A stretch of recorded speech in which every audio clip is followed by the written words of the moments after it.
Hello, Mrs. Pearson's class.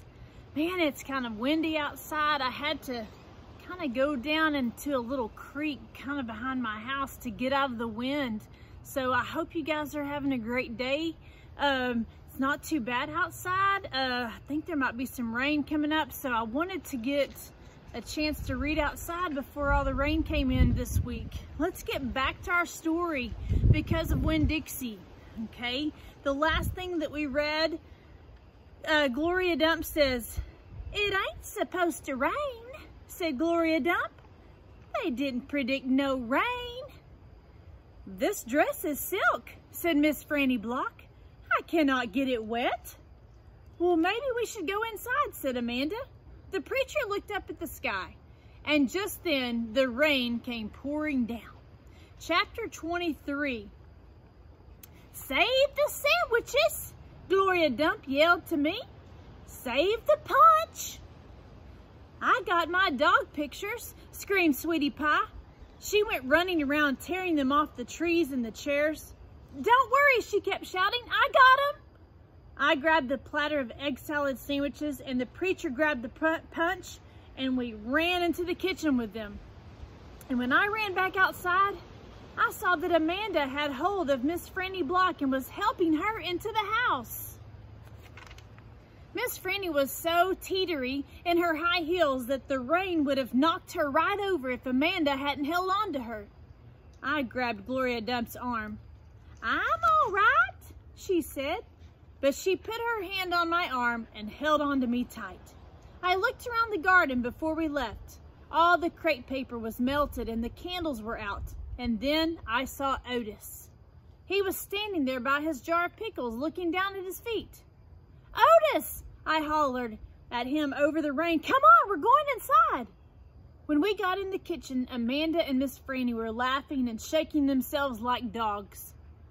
"What a downpour," said Miss Franny. "Wasn't that something?" "That came right out of nowhere," said the preacher. "Ooh!" said Gloria. "Dog!" squawked Gertrude. I looked at her. She was sitting on the kitchen table. The thunder was really booming and cracking. "Oh no," I said. I looked around the kitchen. "Oh, don't worry," said Sweetie Pie. "I saved them dog pictures. I got them right here." She waved around her wad of magazine pages. "Where's Winn-Dixie?" I shouted. I forgot about him. I was just thinking about the party and I forgot about Winn-Dixie. I forgot about protecting him from the thunder. "Now, Opal," the preacher said. "He's probably right out in the yard, hiding underneath the chair. Come on, you and I will go look." "Hold on," said Gloria Dump. "Let me get you a flashlight and some umbrellas." But I didn't want to wait. I went running out into the yard. I looked under all the chairs and around all the bushes and the trees. I called his name real loud. I felt like crying. It was my fault. I was supposed to hold on to him and I forgot. "Opal," I heard the preacher call. I looked up. He was standing on the porch with Gloria. And Dunlap and Stevie Dewberry were standing there too. "Your guests are here," the preacher said. "I don't care," I hollered. "Come on up here," Gloria Dump said, her voice all hard and serious. She shone her flashlight out at me.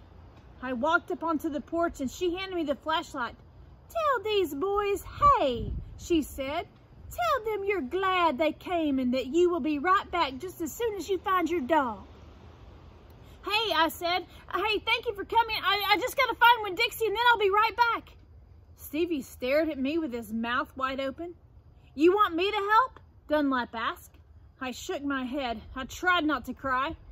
"Come here, child," Gloria Dump said. She reached for me and pulled me close to her and whispered in my ear, "There ain't no way you can hold on to something that wants to go. You understand? You can only love what you got while you got it." She squeezed me hard. "Good luck now," she called as me and the preacher stepped off the porch and out into the rain. Good luck," Miss Franny called from the kitchen. "That dog ain't lost," I heard Sweetie Pie holler to somebody inside. "That dog's too smart to get lost." I turned around and looked back, and the last thing I saw was the porch light shining on Dunlap Dewberry's bald head.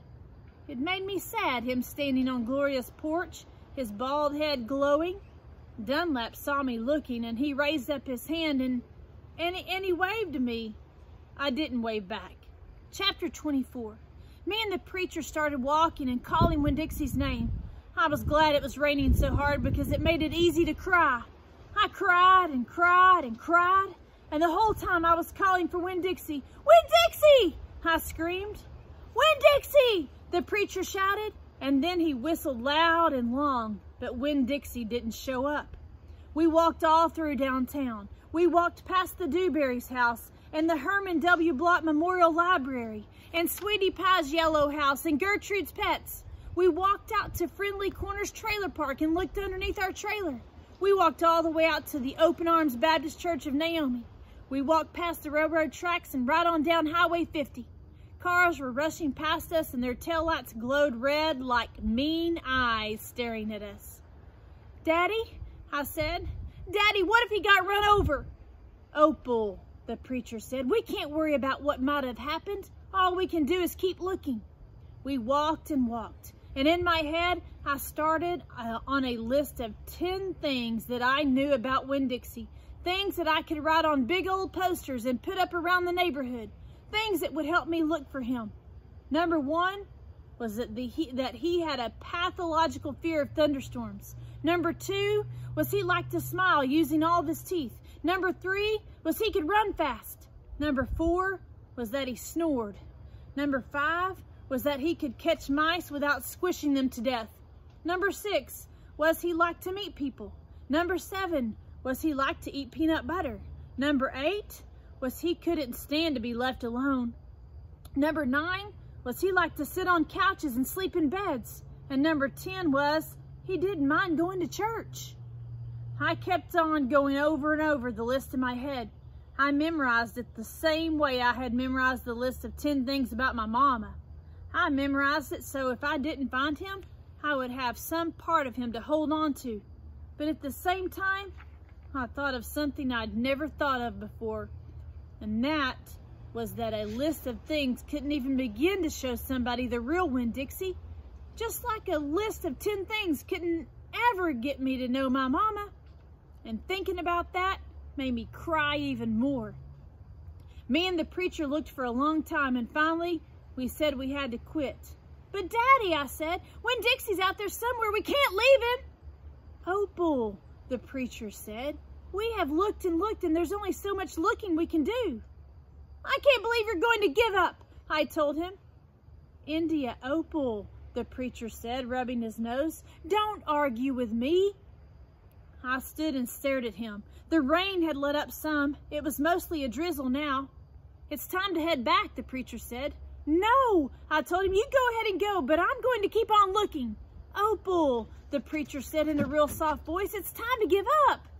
You always give up, I shouted. You're always pulling your head inside your stupid old little turtle shell. I bet you didn't even go out looking for Mama when she left. I bet you just let her run off too. Baby, the preacher said, I couldn't stop her. I tried. Don't you think I wanted her to stay too? Don't you think I miss her every day? He spread his arms out wide and then he dropped them to his sides. I tried, he said. I tried. Then he did something I couldn't believe. He started to cry. The preacher was crying. His shoulders were moving up and down, and he was making snuffly noises. And don't believe that losing Winn-Dixie doesn't upset me as much as it does you, he said. I love that dog. I love him too. Daddy, I said. I went and I wrapped my arms around his waist. He was crying so hard he was shaking. It's all right, I told him. It's okay. Shh. I said to him like he was a scared little kid. Everything will be okay. We stood there hugging and rocking back and forth, and after a while the preacher stopped shaking and I still held on to him. And I finally got the nerve to ask the question I wanted to ask. Do you think she's ever going to come back? I whispered. No, said the preacher. No, I do not. I've hoped and I've prayed and I've dreamed about it for years, but I don't think she'll ever come back. Well, Gloria says that you can't hold on to anything, that you can only love what you've got while you've got it. She's right, the preacher said. Gloria Dump is right. Well, I'm not ready to let Winn-Dixie go, I said. I'd forgotten about him for a minute. What with thinking about my mama. We'll keep looking, said the preacher. The two of us will keep looking for him, but do you know what? I just realized something, India Opal. When I told you your mama took everything with her, I forgot one thing. One very important thing that she left behind. Well, what? I asked.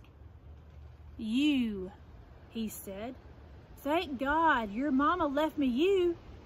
And he hugged me tighter.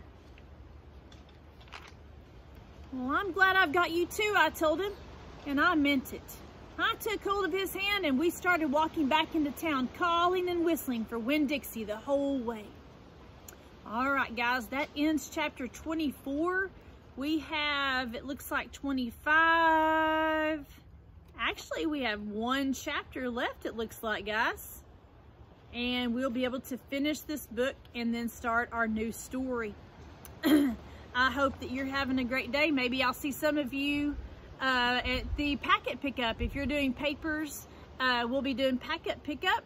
And maybe I'll see you then. Y'all have a great day. Bye, guys.